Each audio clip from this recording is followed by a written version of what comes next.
Good morning, students. Yesterday we had seen how, rather, we had ended with the fact that yes, different freedom fighters and different thinkers in the time of India's freedom struggle, and especially in the early 20th century, they started their depiction of Bharat Mata or Mother India in their own different ways and manners, and different people were getting into different artistic impressions and expressions of our motherland. But then I also said that you should not have this idea, or you should not be under this impression that it was like some people argue that Bharat was in fact, or the concept of India was a gift from the Britishers, or had the British not been in India, we would not have known an entity or a body called India. Now, this is absolutely untrue, because for India happens to be a very, very old civilization. We always had that concept of India. We always had that concept of whatever might have been the name, but we always had the concept of Arya Pradesh or Sindhu Desh, and of course the Desh, and then we had Mahabharat thousands of years ago. Now it is Mahabharat, so and the ruler from whom we derive this name of Bharat, he was the son of Maharishi Vishwamitra and Shakuntala, and his name was Bharat, right? And that's how we got that name of Bharat and the concept of Mahabharat and everything. So let us not be under that impression that the word Bharat or the concept of a unified India was a concept which has its origins just about 100 years old origins or 200-year old origins. No, it had been a long time. Now, coming to the second paragraph, the ideas of nationalism also developed through a movement to revive Indian folklore. In late 19th century India, nationalists began recording folk tales sung by bards, and they toured villages to gather folk songs and legends. These tales, they believed, gave a true picture of traditional culture that had been corrupted and damaged by the outside forces. It was essential to preserve this folk tradition in order to discover one's national identity and restore a sense of pride in one's past. In Bengal, Rabindranath Tagore himself began collecting ballads, nursery rhymes, and myths, and uh, uh, led the movement for folk revival. Okay, now students, you have to understand that what is being mentioned here is it, India had been ruled by almost 800 years by the Mughals, and then the British took over. So naturally, the ancient ideas, the ancient tales, the folks, the myths of India, that had somehow not been lost, but that had somehow been diluted, and people had stopped taking care of it. Ramayana and Mahabharata and these things were always there, but then there was India was so much more than just Ramayana and Mahabharata, and that was lost. And there was a great upsurge, and there was a movement to restore all that ancient pride in our texts, the Vedic texts, the Purans, the Upanishads, e- everything. Now the enormous amount of knowledge uh, which had made India famous, and which India had been known for thousands of years. Now there was a great revival to restore all that. Now, students, if you remember the first chapter when we were studying the nationalism in Europe. In Germany, especially during the time of German unification, the topic of German unification, that is, it was the similar thing when Germany, the united form of Germany was never there. It had been divided into about the 39 different provinces, and then all of them having their own idea about the nationality and everything. And if you remember, uh, we had come across this Grimm Brothers, the Grimm Brothers, Jacob and Wilhelm. They started collecting different exact. They started doing exactly the same thing which Indians had been doing during this, what we just read. They started collecting the bards. They started, even the Grimm brothers started moving around the German villages, carrying and collecting the folk songs, legends. They started collecting all of that. They started printing all of that. They started publishing all of that, just to in their own way, not just through military means. Bismarck was, of course, responsible for the military adventures, but through their own ways, they were trying to unify the people of Germany. That, yes, trying to say that our language is same, our culture is same, we are the same people essentially. So let us come, let us unite, and let us get rid of the influence of the other European powers like Austria and the French. Let's throw them off.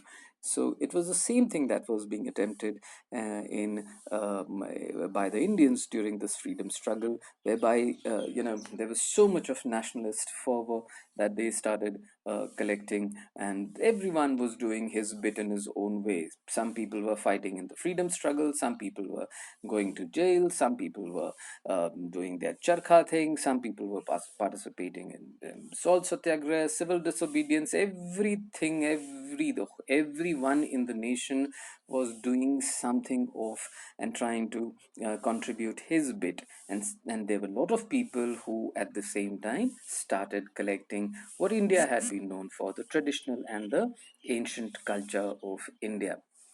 So that also started happening at the same time. Now, I think we would be closing this chapter today. Um, Yes, revival. In Madras, Natesha Sastri published a massive four-volume collection of Tamil folk tales, the folklore of southern India. He believed that folklore was national literature and it was the most trustworthy manifestation of people's real thoughts and characteristics. So it was not just in northern India where people were expressing their idea of nationalism through paintings and through collection of folklore and bards, and people were singing. What now essentially, who are bards? They are the ones, traditionally, if you look at, they are the ones who express stories by singing. Bards are essentially that, who sing stories, who tell stories through melody. They are the ones who are known as bards. Now, that is what it is. So in northern India, it was happening, but it was not that southern India was inert and it was not interested in all of this. Of course, they were doing their own bit as well. Yeah. Now, as the national movement developed, nationalist leaders became more and more aware of such icons and symbols in unifying people and inspiring in them a feeling of nationalism. During the Swadeshi movement in Bengal, a tricolor flag, red, green, and yellow, was designed. It had eight lotuses representing eight provinces of British India and a crescent moon representing Hindus and Muslims. By 1921, Gandhiji had designed the Swaraj flag. Coming to the other paragraph, that is the next one. Another means of creating a feeling of nationalism was through reinterpretation of history.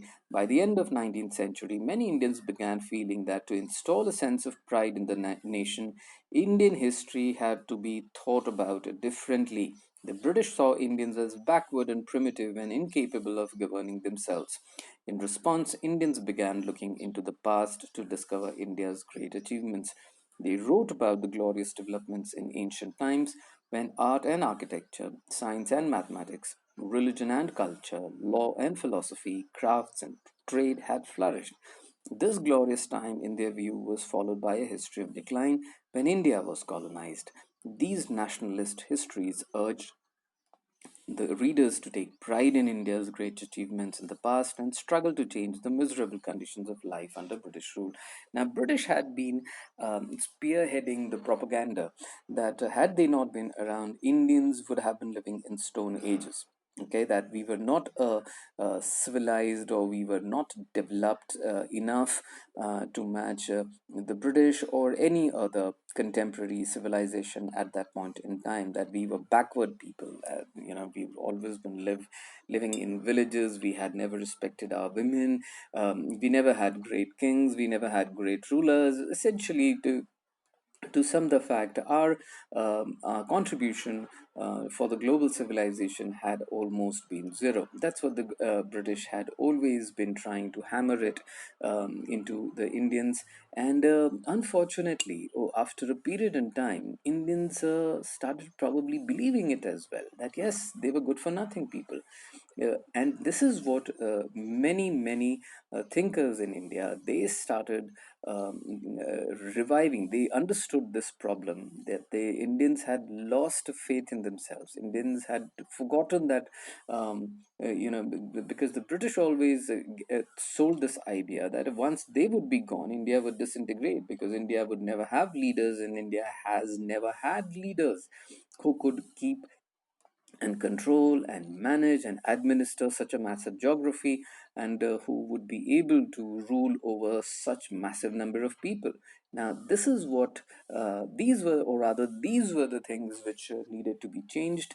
And it was a time when we had to sell this thing to the Indians, and tell this thing to the Indians, and to remind the Indians that India, it was the same India which had great rulers like Ashoka and Chandragupta Maurya and Harshvardhan and Samudragupta, and so many great rulers, whether or even in Raja Krishna Dev Rai in South India, Raja, so many, or Rajendra Chola, so many of them. India had been full of great and charismatic rulers who were great military generals, great administrators, something that we had forgotten under the Mughal rulers and also under the British. And now this is something which, and students, you have to understand, when we were reading about why the Muslims were very keen on a separate homeland for themselves, because all this thing, that the great effort was being made in India to revive the olden times and the golden times which had been forgotten. Naturally, the Muslims saw it as a revival of Hinduism.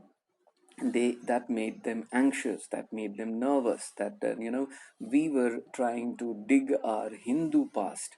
No one saw this as we were trying to revive our glorious past and not a Hindu past. We were also trying to revive the great Buddhist contribution that we had made. We were also trying to revive at the same time the great traditions of Jainism in India, which had all been buried over the last 1000 years, ever since the Mughals started ruling in India. All that effort was being made to revive all those great traditions. But then people saw it only as, at least the Muslims saw it only as, we were trying to revive our Hindu past, which was not so. And that is something which further alienated them and made them anxious and made them worried. And they started hammering. That was also one of the reasons why they started hammering for a separate country for themselves. In conclusion, the growing anger against colonial government was thus bringing together various groups and classes of Indians into a common struggle for freedom in the first half of the 20th century. Congress, under the leadership of Gandhi, tried to channel people grievances into organized movement for independence, and through such movements, the nationalists tried to forge a national unity, as we have seen through this chapter, and that we had emerged successful in all of this. I think that brings an end to this chapter. Yes, students, read Quit India Movement, or tomorrow we would go through, that's how we would end this chapter. I would like to go through this Quit India Movement. Thanks.